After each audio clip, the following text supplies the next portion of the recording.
voulez que je dise pourquoi la population de Goma et du Kivu est en train de marcher contre la présence continuelle de la MONUSCO, la duplicité de celle-ci et de l'EAC des troupes kenyanes en République démocratique du Congo, et en particulier au Kivu et en Ituri. Voici les quelques-unes des raisons. C'est que la population du Kivu est au courant. Elle comprend la supercherie, elle comprend que tout ce qui s'est passé en Nairobi, eh bien, la montagne a accouché d'une souris. Les protagonistes, c'est-à-dire le Rwanda et tous les pays voisins, l'ont remarqué. Et comme pour confirmer le complot, ils ont donné la consigne sournoisement aux troupes agresseurs, donc le M23 et compagnie, et bien de continuer la progression.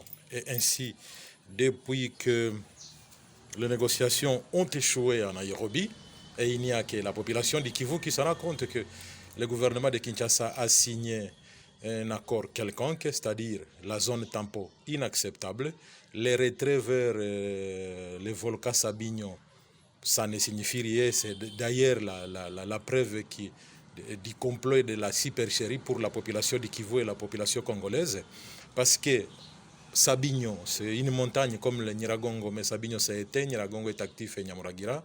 Mais il n'y a ni site, ni village, ni quoi que ce soit là où ils peuvent se retirer.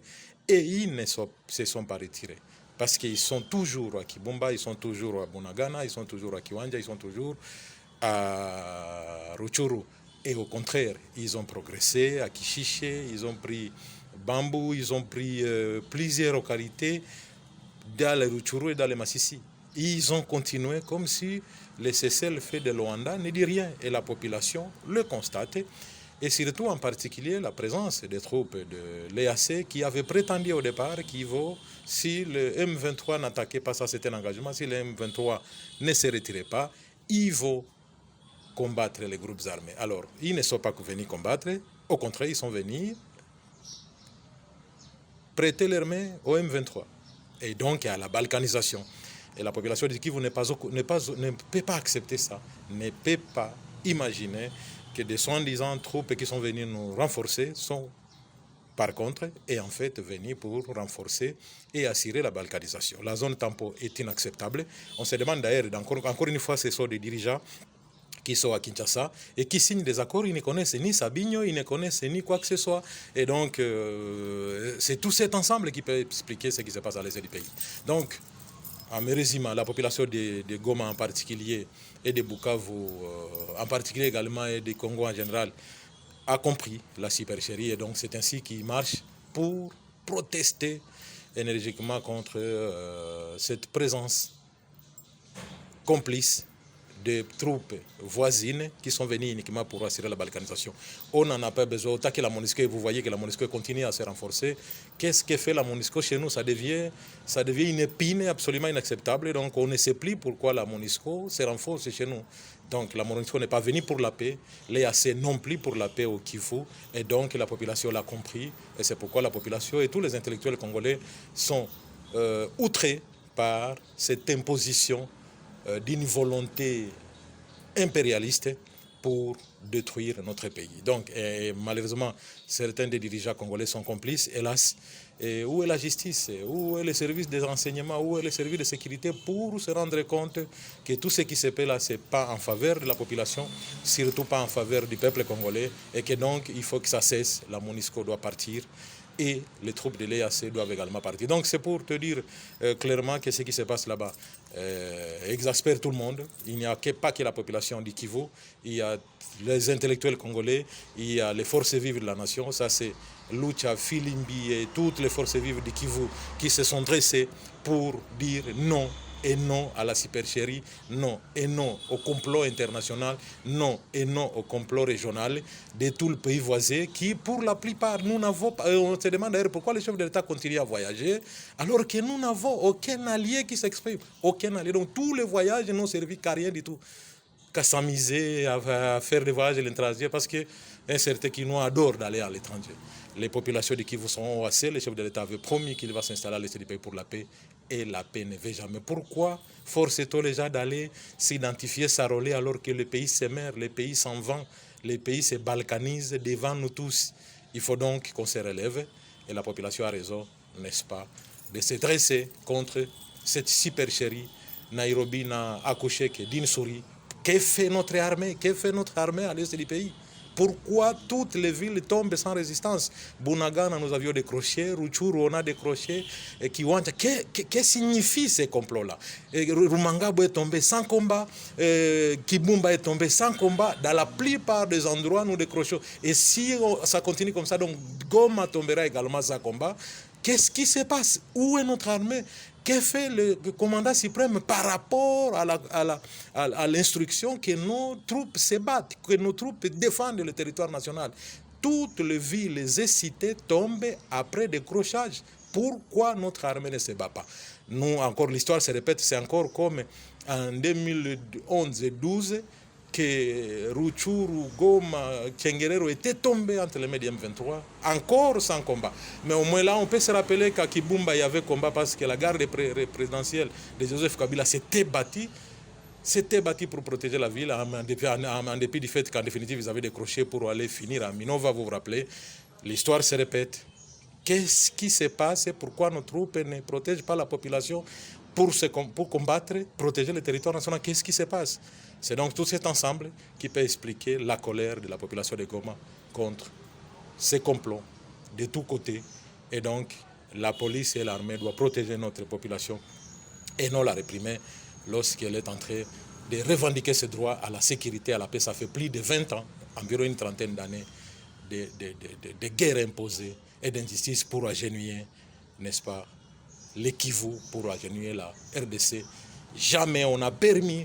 Il suffit qu'une lueur d'espoir pointe à l'horizon et c'est la guerre qui le reprend et c'est des rébellions qui reprennent. Et toutes ces rébellions, on sait d'où ça vient.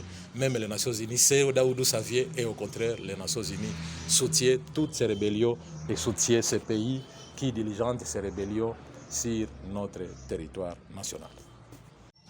Alors je peux ajouter par rapport à votre préoccupation ce que signifient ces guerres. Pour le Rwanda, il a encore réussi encore un autre résultat. Que signifient ces guerres répétitives?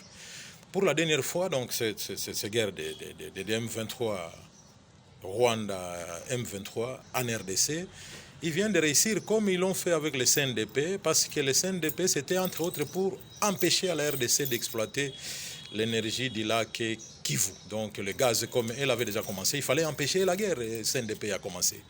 Pour cette fois-ci, vous voyez, vous pouvez le remarquer que non, la guerre du M23 vient d'empêcher à ce que la route Bunagana-Goma soit asphaltée. Et voilà, on l'a arrêté et on l'a bloqué. Et donc, nous ne pouvons plus rien faire. Donc, le Kivu n'a pas droit à la vie. Donc, c'est une condamnation que le Rwanda a déjà décidé, que le Kivu n'aura plus jamais droit à la vie. Nous ne pouvons plus nous développer. On nous arrêtera toujours par des guerres. Et donc voilà, comme le Kivu est l'un des poumons économiques de la RDC en termes de le grenier d'Isaïr, le grenier du Congo belge, le Kivu donc était une province importante pour la RDC et le Rwanda a géré de ne plus le mettre en paix. Ça fait une vingtaine d'années, nous sommes à environ 30 ans. Donc, et on a encore ajouté une autre réalisation qu'on a fait donc avec le M23 maintenant. Non seulement cette route ne peut plus être asphaltée, c'est donc cette route, et avec les ADF Nalou, la route KCC Kassindi, ces deux routes vitales pour la RDC sont arrêtées. Et c'est donc coup de chapeau pour le Rwanda, coup de chapeau pour le M23. Ils ont encore ajouté le pape qui devait non seulement venir en RDC et communier un culte là où il y a éruption volcanique récemment, donc entre Kibumba et Goma, eh bien, ce n'est plus possible. Et maintenant, dans le programme du pape de venir au Congo, il ne va plus aller au Kivu. Vous voyez, donc c'est une victoire encore. Tout ça pour la visibilité que le Congo demeure un trou noir d'insécurité où même le pape n'est pas allé donc, au Kivu. Voilà donc des résultats comme ça économiques et stratégiques pour empêcher le Kivu de ne plus jamais se relancer et de rester à genoux. Et cette injustice-là, ça fait plus de 20 ans, ça devient inacceptable pour tous les jeunes Congolais. Et c'est pourquoi vous avez vu nombreux se sont enrôlés dans l'armée pour aller défendre leur pays. Trop, c'est trop. Si Kinshasa ne peut pas défendre, si les autorités de Kinshasa sont toujours distraites, notamment par des voyages et toutes sortes de choses, pendant que le pays s'émère, voilà, la population se prend en charge, comme l'avait dit Laurent Désiré Kabila, dont est célébré, n'est-ce pas, l'anniversaire de l'assassinat. Et vous vous rappelez que ces agresseurs étaient impliqués dans cet assassinat. Le Congo se rappelle de l'assassinat de Laurent Désiré Kabila, de l'assassinat de Lumumba, et qui ont tous dit ne jamais trahir le Congo, et les Congolais doivent se prendre à charge pour faire que la guerre soit longue et populaire, et c'est la population donc qui s'assume. Et donc, c'est un appel à la conscience que trop c'est trop, et que cette situation de plus de 20 ans d'injustice, le Congo n'était pas impliqué dans le génocide de 1994. Les Rwandais se sont tués entre eux, et c'est le Congo qui paye la facture. Ça fait plus de 25 ans de payer une facture d'une guerre dans laquelle il n'était ni impliqué, ni en quoi que ce soit. Et c'est le pillage, les massacres continuels de plus de 10 millions de morts, parce que tout simplement, nous n'avons personne pour nous défendre. La communauté internationale est complice, les États voisins complices. Et donc, le seul espoir pour le peuple congolais, c'est en lui-même. Le seul espoir pour le peuple congolais. Nous ne pouvons pas compter ni sur l'Angola, ni sur Brazzaville. Vous voyez Brazzaville et son comportement par rapport à la vente de ces terres en face de Maluku, en faveur du Rwanda. Et donc, nous ne pouvons compter ni sur le Congo-Brazzaville, ni sur l'Angola, ni sur le Kenya, surtout pas le Kenya, qui est jugé parti, déjà c'est démontré sur le terrain. Nous ne pouvons pas compter sur la Tanzanie. Vous savez les intentions de la Tanzanie après que Magufuli soit décédé. Nous ne pouvons pas compter sur la Zambie. On sait les intentions de la Zambie, c'est notre pays. Nous ne pouvons pas compter. Non. Sur qui compter si ce n'est que sur nous-mêmes? Pourquoi notre armée n'est pas suffisamment organisée pour bouter dehors les agresseurs comme elle l'a fait en 2012? Donc c'est cette conscience-là que les populations du Kivu ont pris, et ils ont compris cette supercherie dans l'ensemble, et que donc cette guerres injustes ne peuvent être boutées dehors que par la population elle-même, et ne plus compter sur quoi que ce soit, surtout pas sur la communauté internationale, notamment cette MONUSCO qui a prouvé depuis les forcings qu'on a forcé la frontière à Lubiri et à Kassindi par des troupes qui voulaient coûte que coûte rentrer chez nous. Bolinga Bolinga Tetokokota, cet ensemble, c'est une révélation que donc ils ne sont pas là pour la paix, ils sont là pour autre chose, ils sont là pour le pillage, ils sont là pour la balkanisation, et le peuple congolais seul se prendra en charge, comme vous le voyez déjà, pour que cesse cette humiliation de plus de 20 ans, pour que cesse cette injustice dont la communauté internationale et la communauté nationale sont toutes complices. Et comme vous pouvez le remarquer, le Rwanda en sort toujours victorieux économiquement, donc pendant que le Congo, l'Est du Congo est en insécurité provoquée par le Rwanda lui-même, et c'est le Rwanda qui en sort victorieux. C'est comme la guerre en Russie. La Russie est l'auteur de cette guerre-là, et la Russie en sort économiquement bien relancée dans les affaires. La Russie également, c'est la même situation, l'histoire qui se répète en Afrique centrale. Le Rwanda, auréolé économiquement, il peut relancer sa compagnie aérienne, il peut relancer son économie, il peut relancer tout. Donc il s'enrichit, il s'engraisse continuellement par la guerre à l'est du pays. C'est pourquoi la progression du M23 vise stratégiquement les endroits les plus riches de la province du Kivu. Et donc, face à une injustice comme ça, vous vous rappelez que donc lorsque le CNDP, l'aîné du M23 a commencé la guerre pour empêcher l'exploitation par la RDC, qui avait déjà des contacts avec une firme allemande pour exploiter sa gaz, parce que la RDC, il y a plus de 70% de la Kivu. On nous a arrêtés, on a arrêté la République par la guerre du CNDP. Et la conséquence, c'est qu'aujourd'hui, le Rwanda vend le courant au Kivu par Skode et consorts.